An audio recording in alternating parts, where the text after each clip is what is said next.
अस्सलाम वालेकुम। अभी हम कर रहे हैं प्रोडक्शन पॉसिबिलिटी मॉडल। पहले हमने इससे पहले किया था बजट लाइन का, स्केर्सिटी एंड चॉइस का किया था, अपॉर्चुनिटी कॉस्ट के टॉपिक किए, तो वो सारे के सारे इसी के साथ भी रिलेटेड है। प्रोडक्शन पॉसिबिलिटी मॉडल, जैसे कि नाम से ही है प्रोडक्शन पॉसिबिलिटी, ये हम स्टेट के पॉइंट ऑफ व्यू से देखते हैं कि एक कंट्री के पास जितने भी रिसोर्सेज अवेलेबल होते हैं उनको किस तरीके से यूज किया जाए, मैक्सिमम तरीके से यूज किया जाए, ताकि ज्यादा से ज्यादा जो प्रोडक्शन है उसको इंक्रीज किया जा सके। और अगेन वही चीज है कि कौन सी चीज ज्यादा प्रोड्यूस की जाए, कौन सी चीज कम प्रोड्यूस की जाए। जिस चीज की प्रोडक्शन को ज्यादा करना है, दूसरी चीज की प्रोडक्शन को हमें लाजमी तौर पे कम करना है। तो वही वाली चीज चल रही है कि हमारे पास रिसोर्सेज लिमिटेड अवेलेबल है। Society uses its scarce resources to produce goods and services. The alternatives and choices it faces can best be understood through a macroeconomic model of production possibilities. अपनी चीज़ों को सिंपल रखने के लिए हम इस production possibility model को explain करने के लिए कुछ अजम्पशन लेते हैं, चीज़ों को एज्यूम कर लेते हैं। सबसे पहली अजम्पशन तो उसमें यह है कि फुल एम्प्लॉयमेंट ऑफ रिसोर्सेज है। Economy is employing all of its available resources. जितने भी रिसोर्सेज हैं इकोनॉमी के पास, चाहे वो नेचुरल रिसोर्सेज हैं, ह्यूमन रिसोर्सेज हैं, फाइनेंशियल रिसोर्सेज हैं, हर तरह के रिसोर्सेज जो है वो सब के सब फुली यूज हो रहे हैं। ठीक है, वो उसको हम कहते हैं कि all the resources are fully employed. दूसरी चीज, जो दूसरी assumption है हमारी, वो है फिक्स्ड रिसोर्सेज। अब ये जो quality and quantity of resources है वो फिक्स है, उसके अंदर चेंज नहीं आएगा, किसी किस्म का चेंज। जब जो हम अपना एनालिसिस कर रहे हैं, इस एनालिसिस के दौरान किसी भी टाइप ऑफ रिसोर्सेज की क्वांटिटी एंड क्वालिटी के अंदर कोई चेंज नहीं आएगा, उनको फिक्स रखना है। थर्ड अजम्पशन जो है वो है हमारी टेक्नोलॉजी। जैसे हम quantity and quality of resources को फिक्स रखते हैं, इसी तरह जो भी स्टेट ऑफ टेक्नोलॉजी है वो भी ड्यूरिंग द एनालिसिस फिक्स रहेगी, कांस्टेंट रहेगी, उसके अंदर कोई चेंज नहीं आएगा। टेक्नोलॉजी क्या है? जो भी मेथड ऑफ प्रोडक्शन यूज हो रहा है चीजों को प्रोड्यूस करने के लिए, वही मेथड ऑफ प्रोडक्शन रहेगा, उसके अंदर चेंजेस नहीं आएंगे। चौथी हमारी असम्पशन है कि टू गुड्स प्रोड्यूस हो रही है। मैंने पिछले जितने भी हमारे मॉडल्स थे उसमें भी मैं आपको बताती रही हूँ कि इनफैक्ट इकोनॉमी के अंदर हजारों चीजें जो है वो प्रोड्यूस हो रही होती है, लेकिन हम अपने एनालिसिस को जस्ट सिंप्लीफाई करने के लिए दो गुड्स की एग्जांपल हमेशा लेते हैं। कि अब यहाँ पर भी टू गुड्स की एग्जांपल है कि इकोनॉमी जो है अपने पास अवेलेबल जितने भी रिसोर्सेज हैं उनको दो चीजों की प्रोडक्शन के अंदर यूज कर रही है। वो दो चीजें कौन सी हैं? एक है पिज्जाज और दूसरी है इंडस्ट्रियल रोबोट्स। पिज्जाज जो है वो सिंबलाइज कर रही हैं कंज्यूमर गुड्स को। कंज्यूमर गुड्स कौन सी गुड्स होती हैं? जो कि हमारी वांट्स को डायरेक्टली सेटिस्फाई करती हैं। हम डेली जितनी भी चीजें इस्तेमाल कर रहे हैं ये सब की सब कंज्यूमर गुड्स हैं। दूसरी चीज है इंडस्ट्रियल रोबोट्स। इंडस्ट्रियल रोबोट्स क्या है? ये कैपिटल गुड्स को सिंबलाइज कर रहे हैं। कैपिटल गुड्स जो है वो हमारी वांट्स को इनडायरेक्टली सेटिस्फाई करती हैं। इनडायरेक्टली क्यों सेटिस्फाई करती हैं? Capital goods are used to produce consumer goods and consumer goods are used to satisfy our wants. समझ आए कि कैपिटल गुड्स जो है वो कंज्यूमर गुड्स को प्रोड्यूस करने के लिए यूज होती हैं और कंज्यूमर गुड्स जो है वो फिर हमारी वांट्स को सेटिस्फाई करती हैं। तो दोनों ही चीजें जो है कंज्यूमर गुड्स डायरेक्टली सेटिस्फाई करेंगी और कैपिटल गुड्स जो है वो इनडायरेक्टली सेटिस्फाई करेंगी। तो हमारी जो दो गुड्स हैं वो पिज्जाज हैं जो कि कंज्यूमर गुड्स को सिंबलाइज कर रही हैं, और दूसरी चीज जो है वो है इंडस्ट्रियल रोबोट्स जो कि कैपिटल गुड्स को सिंबलाइज कर रहे हैं। अब अपनी इन असम्पशंस के साथ अपने मॉडल को एक्सप्लेन करते हैं। यहाँ पे देखिए आपको एक टेबल नजर आ रहा है। इस टेबल के अंदर डिफरेंट कॉम्बिनेशंस जो है वो शो किए गए हैं। कॉम्बिनेशंस क्या है कि जितने भी सोसाइटी के पास अवेलेबल रिसोर्सेज हैं उनसे क्या क्या कॉम्बिनेशन बन सकते हैं पिज्जाज के और इंडस्ट्रियल रोबोट्स के। पिज्जाज की जो क्वांटिटी है वो यहाँ पे हम मेजर कर रहे हैं इन 100,000। इसी तरह जो हमारे पास इंडस्ट्रियल रोबोट्स हैं उनकी क्वांटिटी भी मेजरमेंट हो रही है इन 100,000। कॉम्बिनेशन ए को देखें और कॉम्बिनेशन ई को देखते हैं। फिर ये दो एक्सट्रीम्स है। कॉम्बिनेशन ए क्या कर रहा है? Zero production of consumer goods, यानी zero production of pizzas. All the resources are used to produce industrial goods. ये वाला पहला कॉम्बिनेशन कि आप अपने तमाम रिसोर्सेज जो हैं वो रोबोट्स की प्रोडक्शन में लगा रहे हैं और कंज्यूमर गुड्स बिल्कुल भी प्रोड्यूस नहीं कर सकते। दूसरी एक्सट्रीम आपके पास है कि अगर आप सारे के सारे रिसोर्सेज लगा देते हैं पिज्जाज की प्रोडक्शन पे, तो 400,000 पिज्जाज जो है वो प्रोड्यूस होंगे, जबकि इंडस्ट्रियल रोबोट्स की यहाँ पे प्रोडक्शन नहीं हो रही है। ये दो एक्सट्रीम्स है, ठीक है ना।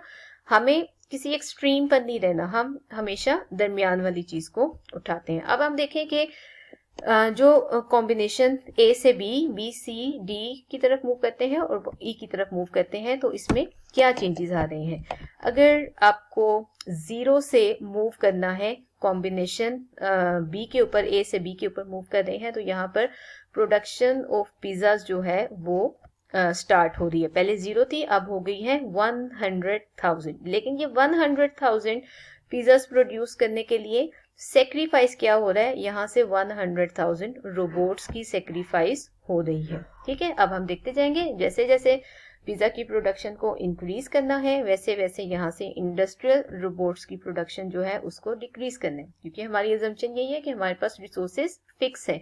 एक चीज की क्वांटिटी को हमने ज्यादा करना है तो लाजमी तौर पे दूसरी चीज की क्वांटिटी को कम करेंगे, उधर से निकाल के रिसोर्सेज हम दूसरी चीज की प्रोडक्शन में लगा रहे हैं। 1 से आ जाते हैं 2 पे, 100,000 से 200,000 जो है पिज्जाज प्रोड्यूस होते हैं। तो नीचे देखें 9 से हम 7 पे चले गए हैं। 200,000 पिज्जाज की प्रोडक्शन के लिए 200,000 आपके रोबोट्स जो हैं वो सेक्रीफाइस किए जा रहे हैं। इसी तरह 2 से 3 पे आ जाते हैं। 3 पे आए तो यहाँ से फर्दर 300,000 जो है वो सेक्रीफाइस हो रहे हैं। 3 से 4 पे आते हैं और 4 पे से हम यहाँ पे 0 पे आ जाते हैं।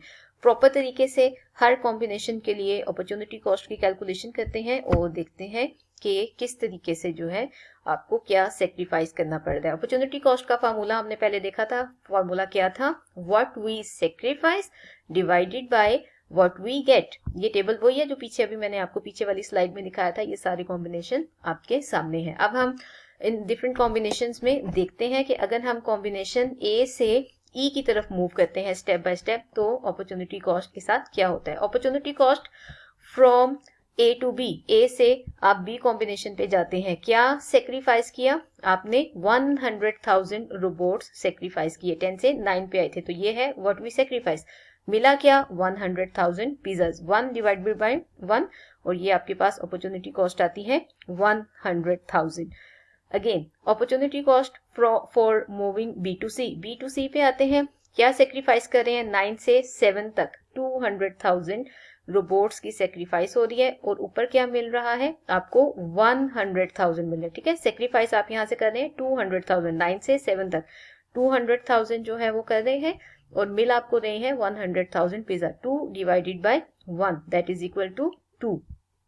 फिर नेक्स्ट कॉम्बिनेशन पे आ जाते हैं, opportunity cost for moving from C to D पे आते हैं, तो मिला क्या है आपको, हमारे डिनोमिनेटर में क्या आ रहा है, 2 से 3 पे गए हैं। अगेन 100,000 पिज्जाज की प्रोडक्शन इंक्रीज हो रही है, जबकि सेक्रीफाइस कितनी हो रही है, 7 से आप आ गए हैं 4 के ऊपर, 300,000 जो है वो सेक्रीफाइस हो रही है और 100,000 गेन कर रहे हैं। 3 divided by 1 that is equal to 3।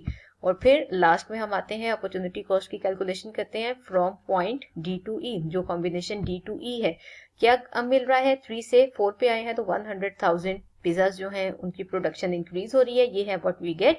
Sacrifice क्या कर रहे हैं, 4 से आ गए हैं 0 के ऊपर, तो 400,000 रोबोट्स जो हैं उनको सेक्रीफाइस कर रहे हैं। Sacrifice divided by what we get, ये आ गया 4। अब आप देखें अपॉर्चुनिटी कॉस्ट हर स्टेप के ऊपर जो है वो इंक्रीज हो रही है। पहले 100,000 रोबोट्स आपने सेक्रीफाइस किए, फिर 200,000, फिर 300,000 और फिर 400,000। इसी तरह जिस तरह हम कॉम्बिनेशन ए से ई की तरफ मूव करते हैं, अब अगर हम ए से ई की तरफ मूव करते हुए हम क्या बता रहे हैं कि कंज्यूमर गुड्स की प्रोडक्शन को हम ज्यादा कर रहे हैं और कैपिटल गुड्स की प्रोडक्शन को कम कर रहे हैं। अगर कंज्यूमर गुड्स की प्रोडक्शन को ज्यादा कर रहे हैं तो दैट मीन्स हम अपनी फ्यूचर कंजम्पशन को सेक्रीफाइस कर रहे हैं।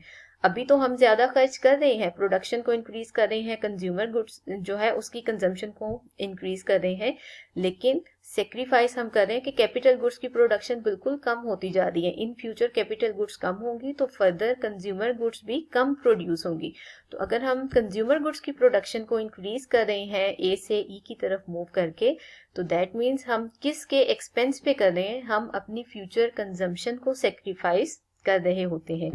अब हम चलते हैं वापस, पॉइंट ई से ए की तरफ मूव करें तो अपॉर्चुनिटी कॉस्ट जो है वो डिफरेंट लेवल्स पर क्या होगी। पॉइंट ई से अगर डी की तरफ जाते हैं, अपॉर्चुनिटी कॉस्ट जो है ई से डी की तरफ जा रहे हैं, 4 से हम 3 की तरफ जा रहे हैं, क्या सेक्रीफाइस कर रहे हैं, 100,000 पिज्जा। इधर से हमें मिल क्या रहा है, 0 से हम 4 पे आ गए हैं, 400,000। सेक्रीफाइस आपने क्या किया, 100,000, और डिवाइड इसको करते हैं व्हाट वी गेट, हमें मिला क्या, 400,000 रोबोट्स। ठीक, फिर हम आ जाते हैं opportunity cost from D to C, combination D to C, what we get and what we sacrifice. अब हम इंक्रीज हो रही है कंजम्पशन, इंक्रीज आ रहा है प्रोडक्शन ऑफ रोबोट्स में, 4 से हम चल रहे हैं 7 पे, 4 से इंक्रीज हो गई है प्रोडक्शन रोबोट्स की 300,000, ये हमें मिला है। सेक्रीफाइस क्या किया है, ऊपर से 3 से 2 पे आए हैं,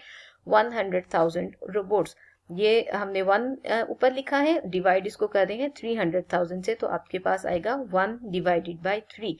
again opportunity cost from C to B, C to B पे आते हैं तो इसी तरह 100,000 सेक्रीफाइस कर रहे हैं और मिल आपको रही है 200,000, 1 डिवाइडेड बाई 2। और लास्ट वाला जो कॉम्बिनेशन अपॉर्चुनिटी कॉस्ट का, हम मूव कर रहे हैं बी से ए के ऊपर, 100,000 अगेन यहाँ पे सेक्रीफाइस हो रहा है, मिल क्या रहा है 100,000। यहाँ पे देखें अपॉर्चुनिटी कॉस्ट पहले 0.25 थी, फिर 0.33 होगी, 0.5 और आखिर में वो 1 होगी। इस केस में भी अपॉर्चुनिटी कॉस्ट जो है वो इंक्रीज हो रही है, लेकिन यहाँ पर क्या है, सोसाइटी इंक्रीज कर रही है प्रोडक्शन ऑफ इंडस्ट्रियल रोबोट्स। जब हम ई से वापस ए की तरफ मूव करते हैं तो इंडस्ट्रियल रोबोट्स जो है उसकी प्रोडक्शन को इंक्रीज कर रही है, और पिज्जा की प्रोडक्शन या कंज्यूमर गुड्स की प्रोडक्शन जो है उसको डिक्रीज कर रही है। तो अभी हम अपनी कंजम्पशन जो है उसको सेक्रीफाइस कर रहे हैं, क्योंकि इन द फ्यूचर हमें ज्यादा चीजें कंज्यूम करने के लिए अवेलेबल होंगी, क्योंकि एट प्रेजेंट हम इंडस्ट्रियल रोबोट्स की प्रोडक्शन को इंक्रीज कर रहे हैं। ठीक है, स्केल्स रिसोर्सेज जो है वो हमें किस चीज से रोक रहे हैं, दोनों चीजों की प्रोडक्शन को हम एट ए टाइम इंक्रीज नहीं कर सकते हैं। हम एक टाइम पे सिर्फ एक ही चीज की प्रोडक्शन को इंक्रीज कर सकते हैं, और ऐसे ही इंक्रीज कर सकते हैं कि एक दूसरी चीज वाले जो रिसोर्सेज है उसको हम पहले वाले के ऊपर खर्च कर सकते हैं। अब ये डाटा जो है इसको देखें, यही वाला जो टेबल हमने पीछे देखा था, इसको हम ग्राफ के ऊपर लेकर आते हैं। ग्राफ पे देखें, हम एक्स एक्सिस के ऊपर मेजर कर रहे हैं क्वांटिटी ऑफ पिज्जाज, और वाई एक्सिस के ऊपर हम ये कर रहे हैं quantity of industrial robots. Combination, सबसे पहले कॉम्बिनेशन ए को देखते हैं कि अगर हम सारे के सारे रिसोर्सेज खर्च करते हैं इंडस्ट्रियल रोबोट्स की प्रोडक्शन के ऊपर, तो 100,000 रोबोट्स जो हैं उनकी प्रोडक्शन हो रही थी। दूसरी एक्सट्रीम थी हमारे पास कॉम्बिनेशन ई। कॉम्बिनेशन ई के ऊपर हमने कहा कि हम सारे के सारे रिसोर्सेज जो हैं वो अगर खर्च करते हैं पिज्जा की प्रोडक्शन के ऊपर, तो मैक्सिमम 400,000 पिज्जा जो है वो प्रोड्यूस किए जा सकते हैं। तो हम इधर से जो आपका है पॉइंट ए और पॉइंट ई, इसको आपस में ज्वाइन कर देते हैं।